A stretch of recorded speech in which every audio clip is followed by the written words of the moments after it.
If you are fighting with depression, my name is Darvin Kelly and I will show you how to win.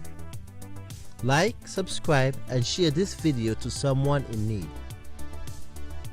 Do you know that depression is an unnatural state of your subconscious and there are ways you can fight back?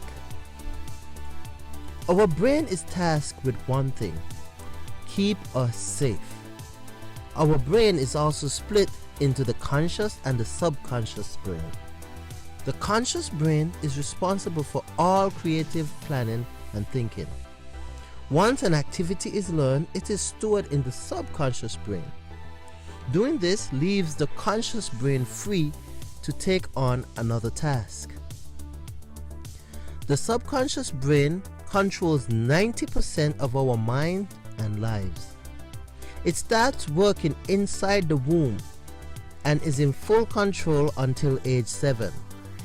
This is why we do not have to think about walking and other tasks we learn before the age of 7. After the age of 7, the subconscious brain shares your mind with your conscious brain. The subconscious brain is also free to learn independently of your conscious brain. In fact, it learns faster. Yet it never matures past the age of 7. To communicate to the subconscious brain, messages must be made simple and repetitive. The concept of time does not exist in your mind. Therefore, all memories are present once they're accessed. You can relive an instant or a moment over and over as if it happened today, based on your memories. This is why if you remember an event from 9 years ago, it seems as if it just happened. The subconscious brain learns best from what it sees and hears, but it has no sense of right or wrong. It just collects and stores information from the environment and stores them as memories. There are two main problems with our mental storage system. Our brain does not record all the information about an event. Instead, it stores only bits of information which is similar to what it collected before. This creates a set pattern of collection. The second is, in order to store information collected, our brain must categorize that information with labels. We can think of our brain like a filing cabinet, where every piece of information must have a specific storage spot that is clearly labeled. These labels are our emotions. The partial information we store then becomes our reality. Have you ever watched one of those detective shows where the people questioned all experienced the same event yet heard and saw something different? The information they recall was what they stored. This stored information is incomplete, but for the person recalling it, it is true, and thus it is their reality. The storage system used by our brain is governed by the law of importance. This means that for every event that happens, if we attach a strong emotion to it, our subconscious stores that information quickly and clearly.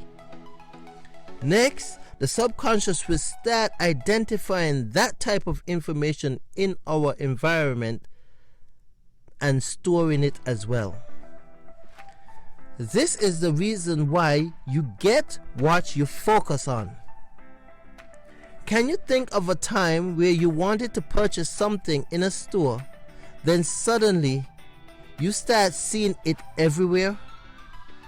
This is because your brain has marked that object as important and is now looking for that object in your environment. Remember, The subconscious has no sense of what is good, bad, painful, or pleasure. It just stores information. We create the labels. The combination of these two facts creates our belief system. Our beliefs are our roadmap to life.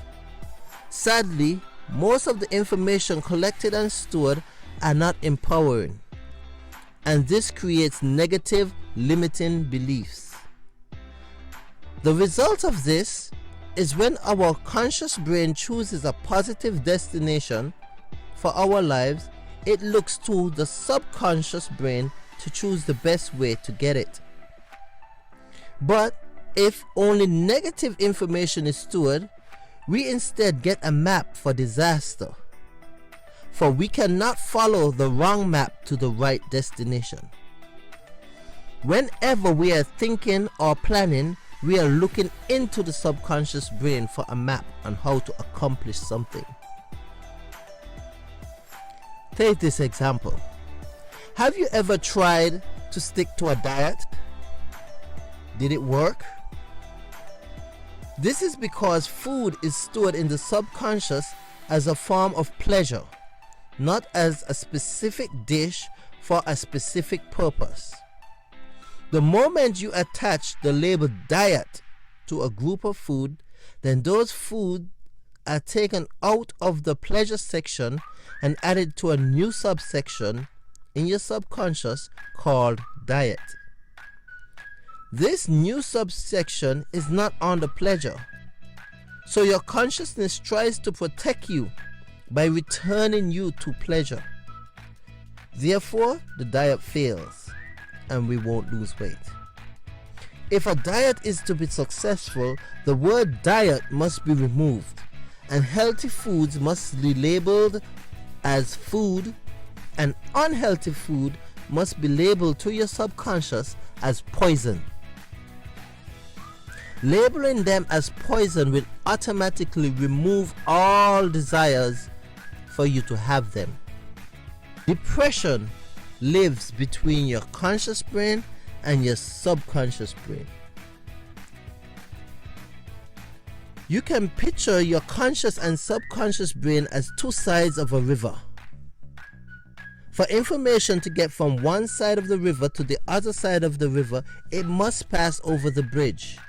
Depression lives on this bridge, like a giant troll, and it only gives the conscious brains the bad and unhappy thoughts and memories that you have. Doing this makes the focus on these negative labels more important to your subconscious, who in turn starts to record more negativity, thus making depression stronger over time. The good news is that depression is not natural to you. It is like a foreign invasion on your brain, and you can force it out with the right tools. Like, subscribe, and share this video to someone in need. Thank you.